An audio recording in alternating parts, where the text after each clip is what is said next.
Jadi Nah, sebuah memang fenomena. ada ciri-cirinya Iga itu ibu galau itu seperti apa ciri-cirinya? Kalau secara kasat mata sih lihat saja statusnya gitu ya, kan sudah ada hal-hal yang mungkin tidak ada yang lebih pahit dari berharapnya hati kepada Allahumma aftah lana hikmataka ya Allah.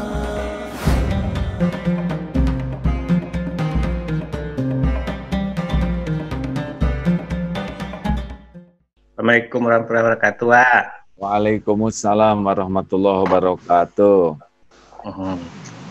Mungkin ini berbagi pengalaman dari beberapa klien ya Ayah.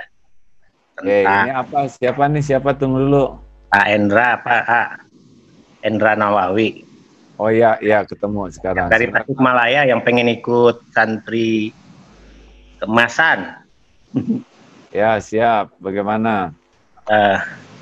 Ada beberapa cerita menarik ini, intinya yang saya temui itu dari beberapa klien. Kita harus cerdas dalam bermedsos ya, terutama yang berteman dengan orang-orang yang belum dikenal.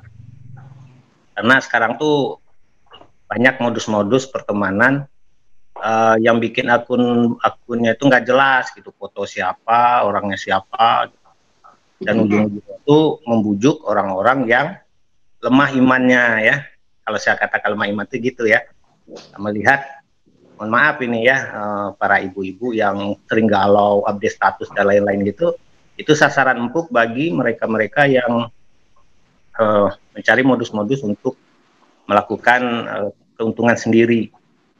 Jadi berteman, lama-lama diajak sampai japri-japrian, mohon maaf rada vulgar ya, sampai video callan gitu, dan sampai melakukan hal-hal yang tidak senonoh. Dan ini sudah banyak terjadi, dan sampai nanti menggunakan itu sebagai ancaman ketika mereka melakukan video call, lalu di screenshot dan lain-lain, di ancaman dan sampai mengancam untuk mengirimkan uang dan lain-lain, transfer. Cuma yang sangat menariknya di sini, pernah saya dalami kasus ini sampai dipelajarin, saya lacak, ketemu emailnya, ketemu orangnya, si pelaku itu. Ini pelaku tuh beradanya di penjara ternyata, dan itu canggihnya teknologi dan internet kriminal. Nah di sini kalau kita tidak bisa menjaga hal-hal yang akan merugikan kita sendiri, dan kebetulan saya menangani beberapa kasus seperti itu.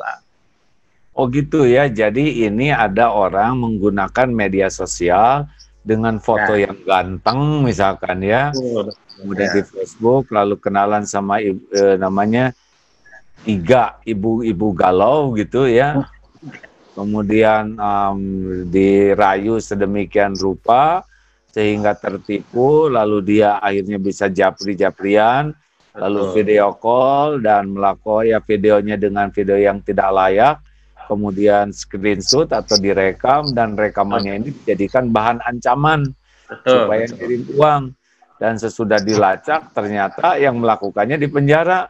Betul nah ini ini yang penjara bisa punya HP kayak gitu ya. Ya, ini ketika saya juga punya teman yang bertugas di LP, ditanya-tanya memang ada keterbatasan juga untuk membatasi mereka, di samping ada apa namanya permainan juga sebetulnya di dalam kan nggak boleh gitu. Tapi ini tugas bersama lah, kalau misalkan yang bisa kita bentengi melalui ceramah menyampaikan bahwa perlunya kekuatan iman, berhati-hati kita berinteraksi dengan orang yang belum tentu dan tidak jelas. Samping juga kepada teman-teman aparat ya, kita harus juga menjaga supaya tidak terjadi modus-modus seperti ini.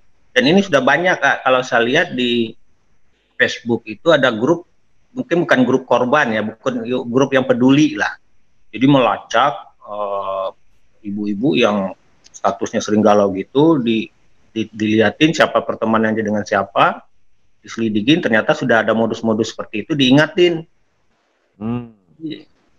Itu ternyata fenomena sekarang, kecanggihan teknologi kalau tidak dibarengi dengan ini sebuah fenomena yang real juga. Jadi dan ini bisa melacak bukan hanya ke ibu-ibu aja, ke anak-anak remaja, ke siapapun, baik laki maupun perempuan.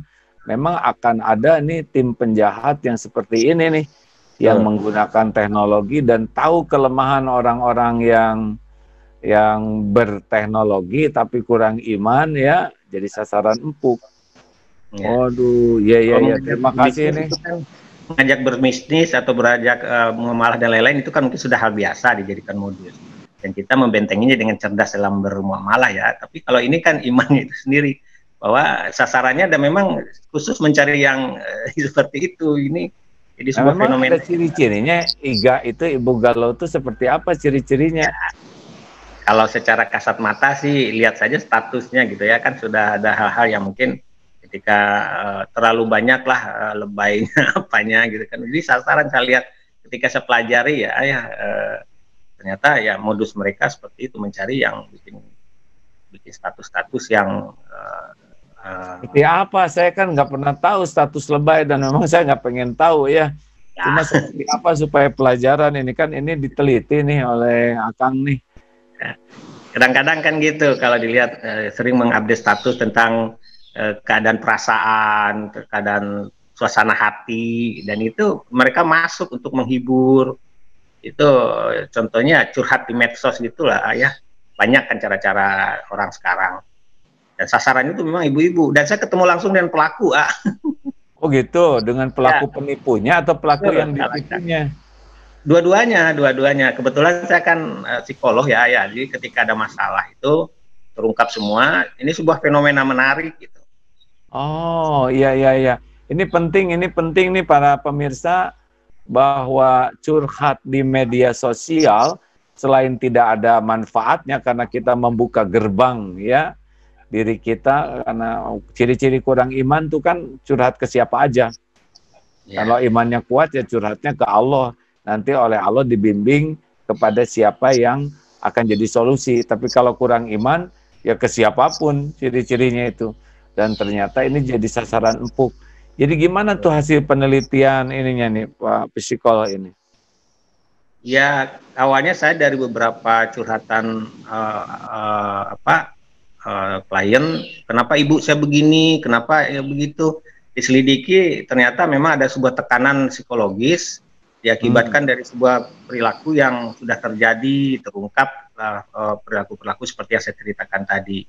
Selidik punya selidik, kita lihat akunnya, siapa pelakunya, kita lacak sampai emailnya segala macam, ketemu orangnya dicari dan ketemu langsung sama pelakunya dan dia mengakui. Akhirnya dengan pendekatan baik-baik supaya untuk tidak mengulangi lagi, baru sampai di sana beraninya ya.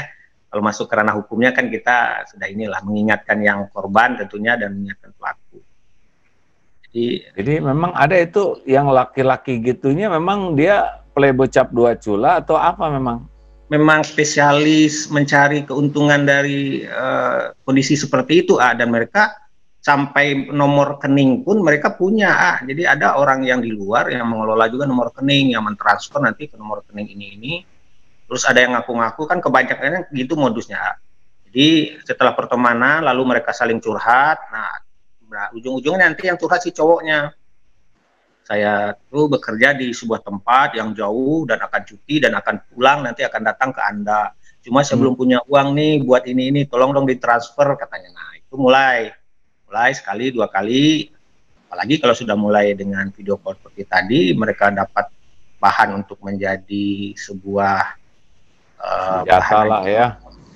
Dan itu sampai ya ada yang sampai ratusan. Kalau di TV pun sedang diberitakan. Cuma kenapa gitu ya, mohon maaf nih para ibu-ibu tidak sadar dengan modus-modus seperti itu. Soalnya di berita pun sudah banyak saya lihat ya ya mungkin itulah kalau kurang iman ya. Waduh, ini seru sekali nih. Semoga para penyimak yang menyimak medsos ini semakin bijaksana menggunakan medsos, jangan sampai curhat ya, gerbangnya curhat ya. Ya, betul. Gerbangnya curhat tentang diri, tentang perasaan. Udahlah kalau gitu mah ke Allah saja. Kalau mau di medsos gunakan untuk belajar dan dakwah di sana. Jangan sampai membuka peluang kita menjadi objek tipuan. Nauzubillah min dzalik. Terima kasih, kumpulkan lagi info-info selanjutnya nih.